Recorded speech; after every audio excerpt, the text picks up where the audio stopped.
عاشق المصطفى أبشر بنيل المنى.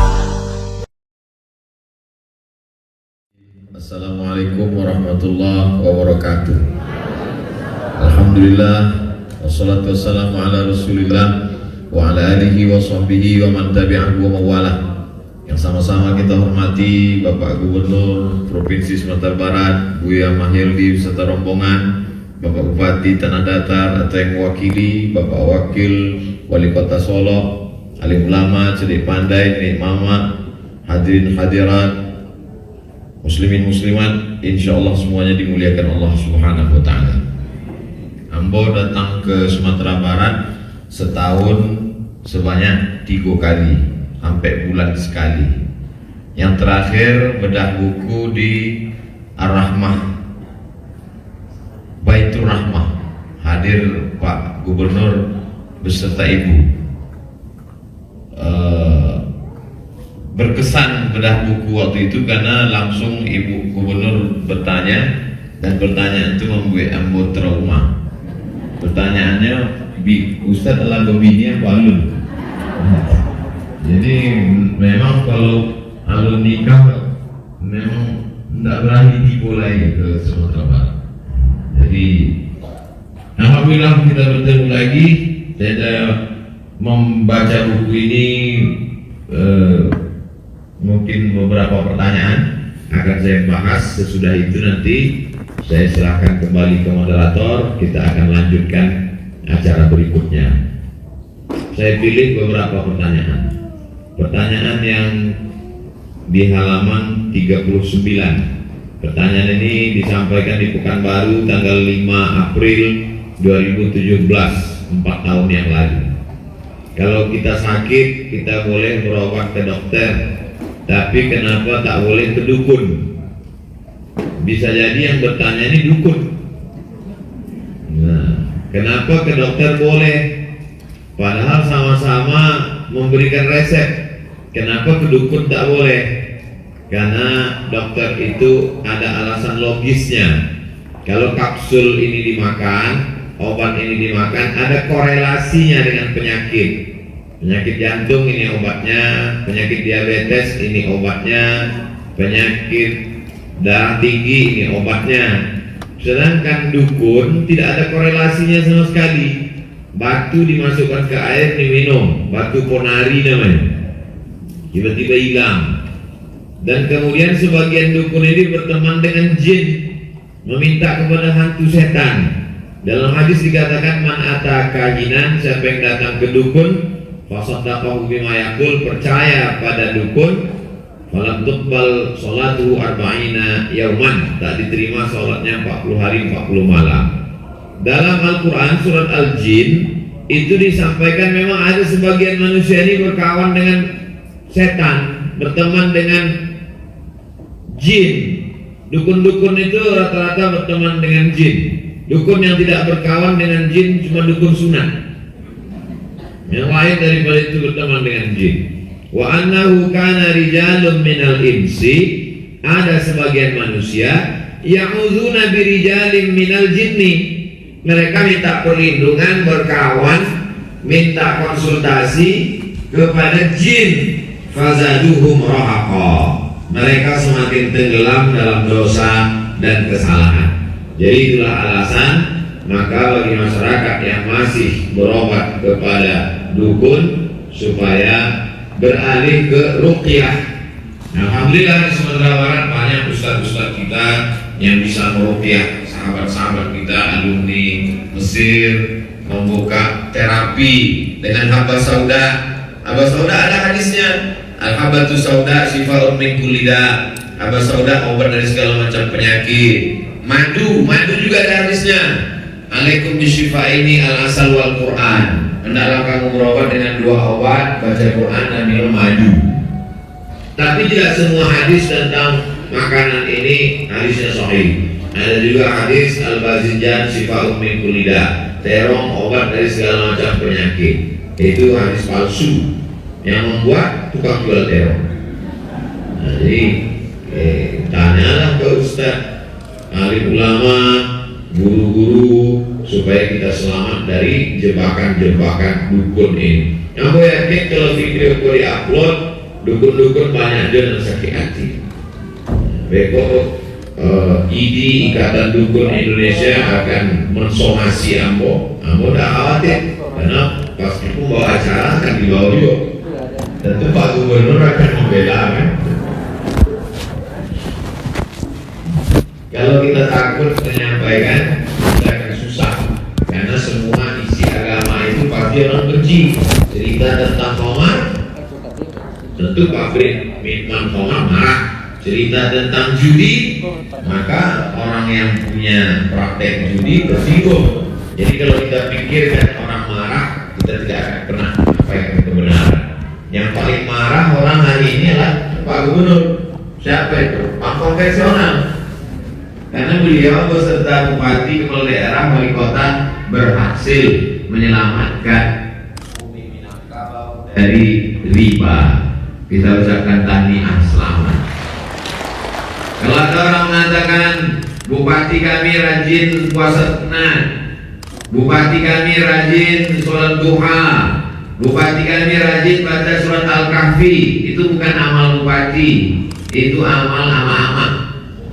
Amal bupati, amal pejabat adalah merubah konvensional menjadi syariah. Itu baru amal bupati. Itu baru amal gubernur, amal wali kota. Itulah amal yang tidak bisa dilakukan oleh Ustadz Abdul Somad. Saya hanya mengajak, mengimbau. Saya Abdul Somad mengajak, mengimbau kepada seluruh rencana Ambo dimanapun berada. Marilah tarik uangnya dari bank konvensional, alihkan ke bank nagari syariah. Di perantauan semuanya alihkan ke bank nagari syariah. Sumando, tetangga, sahabat, kerabat, alihkan ke bank nagari syariah. Mari kita support karena ini adalah amal jariah yang akan mengalir sampai mati insya Allah. Jabatan tidak lama, paling lama 2 periode, itu pun kalau ada yang memilih. Tapi amal jariah bank nagari syariah mengalir sampai hari kiamat insya Allah. Amin. Anu direkam tadi untuk diupload di Instagram. Halaman 71. Apakah wudhu kita batal kalau bersentuhan dengan suami, dengan istri, dengan perempuan yang tak mahram?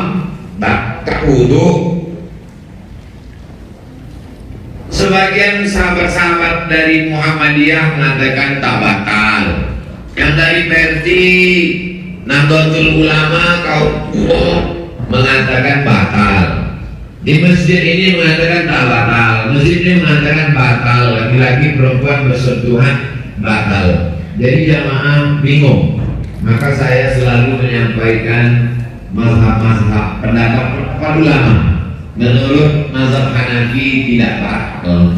Laki-laki perempuan bersentuhan itu tidak batal. Karena Allah masumun nisa. Maaf, artinya jima. Kalau berhubungan kelamin baru batal. Kalau hanya bersentuh kulit tak batal. Kalau menurut mazhab Maliki, kalau bersyahwat, bersentuh bersyahwat baru batal. Kalau tak bersyahwat tak batal. Menurut mazhab Syafi'i, bersyahwat tak bersyahwat batal. Jadi kalau ada tetangga kawan sahabat kita, dia bersentuhan dengan perempuan waktu undangan. Setelah itu pulang dia ke rumah, terdengar azan, langsung sholat ke surau, ke musola, ke masjid. Kenapa tidak berwudu? Saya tak ada nafsu. Saya hanya bersentuh, ucapkan selamat, saya tak nafsu. Berarti dia pakai mazhab Maliki. Lalu kemudian saya kalau bersentuhan, saya ulang lagi wudu, saya sholat. Berarti saya pakai mazhab Syafi'i. Jadi pakai mazhab Maliki sah, mazhab Syafi'i sah, mazhab Hanafi. Karena mazhab Hanafi, Maliki, Syafi'i, Hambali, keempat-empat imam ini ahlus sunnah wal jamaah. Tidak perlu dipertentangkan, tak perlu berkelahi bercakap gara-gara ini. Dikhawatirkan kalau berkelahi antara menyebutnya batal dengan tak batal, nah galak tidak sembahyang. Jadi bagaimana membahas, tentu membahas masalah fikih dengan itu tidak cukupnya tuntas. Selalu saya sampaikan supaya dikaji di masjid dari maghrib ke isya, tidak usah panjang-panjang pembahasan, satu kali pembahasan tapi tuntas, selesai, supaya masyarakat dicerdaskan, tidak lagi sibuk dengan khilafiyah, tapi mulai berpikir bagaimana kemajuan umat di masa akan datang, bagaimana di setiap kenegarian berlomba-lomba membuat rumah Quran, rumah tahfiz Quran. Senang kita melihat anak kita tadi hafal ayat tasawuf. Nah itu yang perlu, sehingga kita tidak mabuk habis waktu mubazir dibuat membangkit masalah khilafiyah.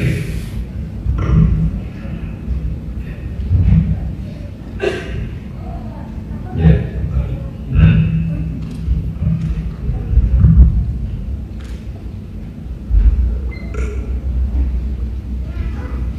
Halaman 93. Bolehkah saat sujud terakhir kita berdoa dalam bahasa Indonesia? Aqrabu ma yakunu al-'abdu bi rabbihi wa huwa sajid. Orang yang paling dekat dengan Allah waktu sujud. Seandainya Nabi mengatakan orang paling dekat dengan Allah waktu di Makkah, betapa tak adilnya Allah. Karena kita di tanah datar berarti jauh, Allah itu dekat tak bersentuh, jauh tak berjarak. Yang paling dekat waktu sujud, waktu doa, perbanyaklah doa waktu sujud. Tapi kalau memakai selain bahasa Arab, maka sholatnya batal.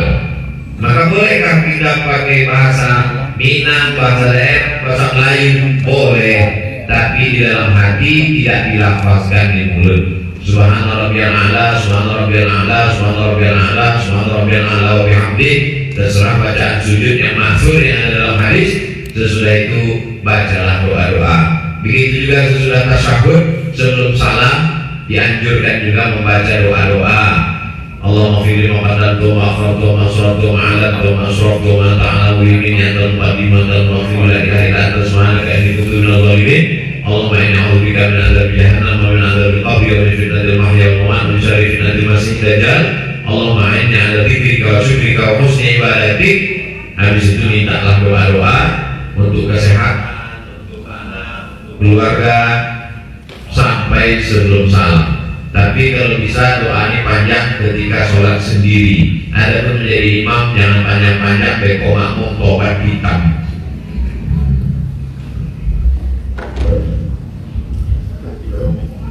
Kalau hari waktu lagi tahu ampuh ya.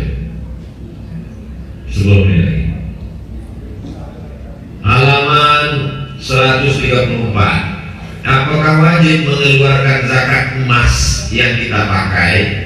Ibu-ibu tolong jangan tersinggung, karena ini sudah aku pilih tadi sebelum aku baca lihat ama-ama. Bukan tiba-tiba aku pilih dah, dari tadi lah dilipat. Apakah wajib mengeluarkan zakat emas? Zakat emas yang menjadi perhiasan perempuan, subang, gelang, anting, rantai, gelang kaki, maka ada dua pendapat. Pendapat yang pertama, dikeluarkan sekali seumur hidup. Jadi kalau ibu-ibu lebih condong kepada pendapat yang pertama, pulang dari sini ambil gelang, subang, rantai, anting, gelang kaki, cincin, maka keluarkan zakatnya sekali seumur hidup 2,5%. Pendapat yang kedua, tidak ada zakatnya sampai beratnya 200 dinar. 1 dinar itu 4,25 gram. 4,25 gram kali 200 dinar sama dengan 850 gram. 850 gram itu sekilo kurang se-1,5. Jadi menurut pendapat kedua, kalau belum sampai nisab sekilo kurang se-1,5, 850 gram tidak ada zakatnya. Dari dua pendapat ini Ustaz Somad condong kemana? Aku condong pada pendapat nan Patamo. Sebab kalau menunggu pendapat nan kedua, banyak ibu-ibu yang tidak berzakat. Menunggu sekilo kurang se-1,5. Maka pendapat pertama ini dipakai siapapun yang punya gelang, sumbang, rantai, anting, gelang kaki, cincin, keluarkanlah zakatnya sekali seumur hidup, tidak pakai nisab. Tak ditentukan beratnya berapa, keluarkan saja 2,5%. 2,5% itu berapa Ustaz? Kalau sejuta berarti 25.000. Sejuta 25.000. Jadi kalau gelang, rantai, sumbang, anting, gigi pun ambil, beratnya 1 on. 1 on berarti 100 gram.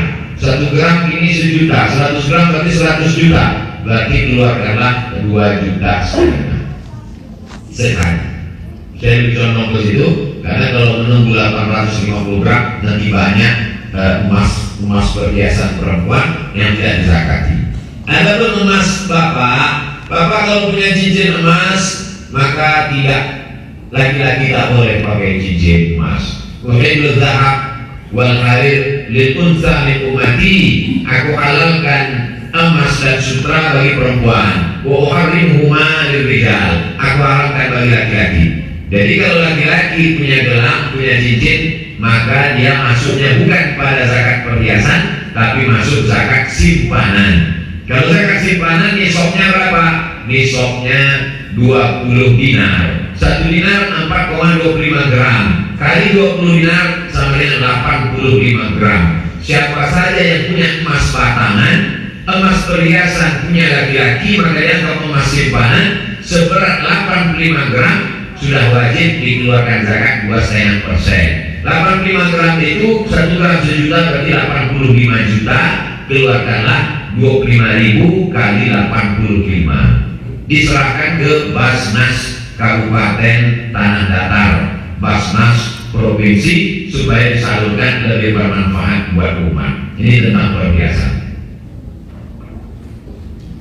Halaman 139. Bagi seorang laki-laki mana yang harus dinafkahinya, ibunya atau istrinya, sedangkan ayahnya sudah meninggal dunia.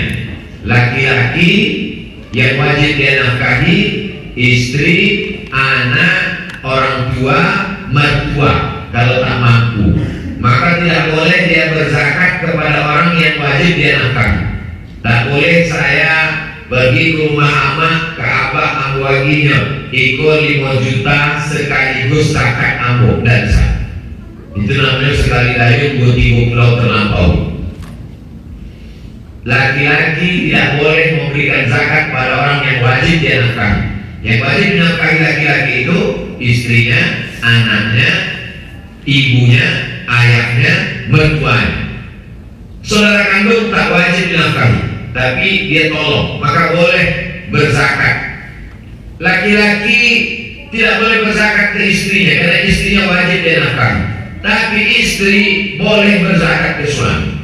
Mana tahu ibu bisnismen, suaminya tak ada pemasukan, maka dia boleh berzakat. Udah ikut zakat ambo dan macam-macam. Lalu bagaimana dengan istri dan ibu tadi? Sesuai dengan kebutuhan mereka masing-masing. Tidak ditetapkan angka nominal persentase, diagak-agaklah. Wa ansyiruhunna bil ma'ruf, bergaulilah mereka dengan ma'ruf. Ma'ruf diambil dari kata urf. Urf artinya tradisi di situ. Kalau tradisi di Tanah Datar belanja seorang istri misalnya 10 juta atau 5 juta atau 3 juta, maka bil ma'ruf, yang dipakai standar di daerah itu. Jangan yang dipakai standar perempuan di Korea Utara, karena lain daerah, lain Padang, lain Belalang, lain Lubuk, lain ikannya, lain daerah, lain keperluannya. Halaman 145. Jika kami berpuasa padahal umur kami belum akil baligh, lantas pahalanya untuk siapa? Untuk orang tua. Pahala mendidik anak-anak. Muru auladakum bisolah, suruh anak kamu sholat. Wa hum abna'u sab'a sinin, umur mereka 7 tahun. Wadribuhum fil asrah, pukullah umur 10 tahun. Wa farriquhum fil madaji, pisahkan tempat tidurnya. Maka orang tua dapat pahala. Nanti setelah anak akil balik, pahalanya anak dapat pahala, orang tua pun tetap dapat. Orang tua kenapa dapat? Man dalla ala khairin falahu mithlu ajri fa'ilihi. Siapa yang menunjukkan kebaikan, maka dia dapat pahala yang sama. Usahakan ibu-ibu, uni-uni, ama-ama mengajar mengajarkan wudhu ke anak, mengajarkan alif bata al-fatihah ke anak, supaya apa? Supaya setiap inya sholat, inya membaca Quran, pahalanya mengalir ke awak guru. Nampak kamu mengajar alif bata, alif alif di bawah ini depan 2000 alif depan pun ama ambo. Nampak kamu mengajarkan ambo Quran dari al-fatihah sampai ke anas, ama ambo. Jadi sampai kini pahalanya tetap mengalir. Jadi banyak orang menganggap kami kok bukan ustazah, tidak profesor, dokter, bukan buya, bukan alim lama. Jangan berkecil hati, ajarkan anak-anak kita, maka dia tetap menjadi amal jariah. Terang alam kubur, lapang alam bangsa. Halaman 155. Apakah kita mendapat pahala juga jika kita mengganti puasa orang tua kita? Man mata syakonan mati, wa alaihi siyamun, punya hutang puasa, soma'an walihu, maka ahli warisnya wajib menggantikan puasanya.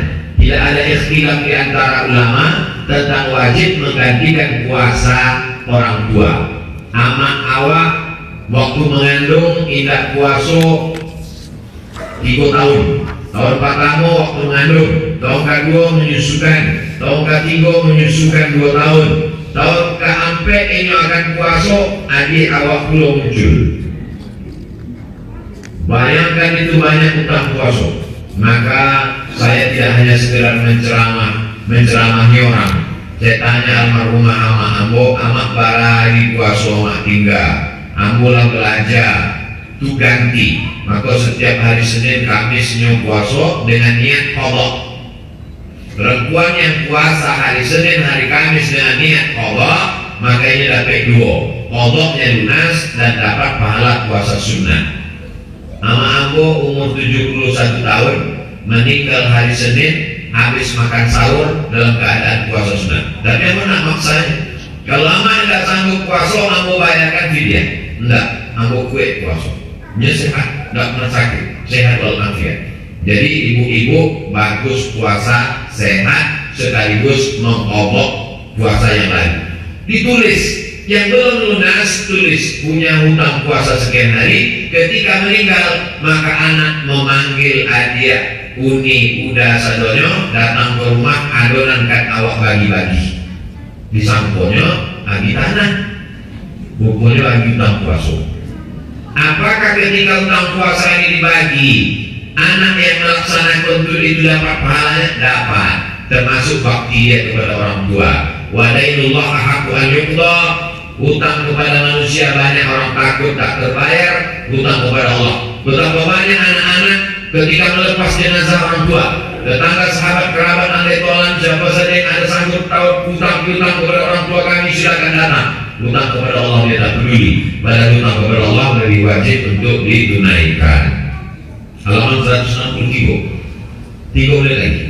Apakah mabrur haji orang yang berangkat haji dari hasil korupsi? Labbaik Allahumma labbaik, labbaik Allahumma labbaik. Dijawab oleh malaikat, la labbaik wa la sa'daik. Kau tidak dapat panggilan haji. Kenapa tidak dapat panggilan? Zaduhu haram, karena berangkat dengan duit haram. Innallaha thayyibun, Allah maha suci.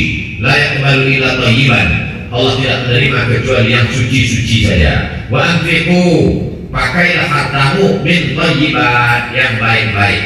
Berapa banyak orang Minangkabau yang hajinya tak diterima karena berangkat dengan uang riba, tapi setelah 2021 selamat dari riba karena bank syariah, bank nagari syariah. Amin. Jadi pelan-pelan tiap 5 kali minit sekali.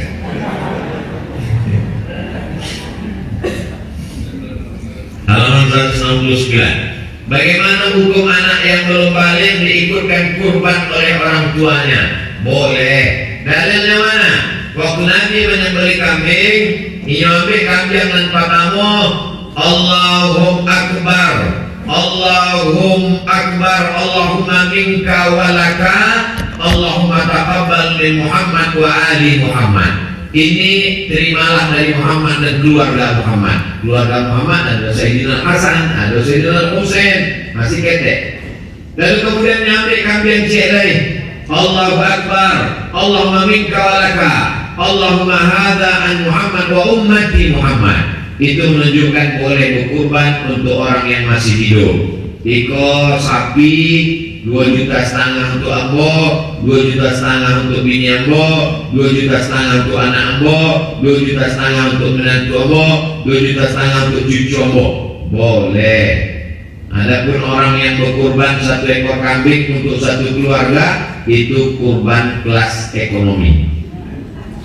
1 ekor lembu 7 orang VIP.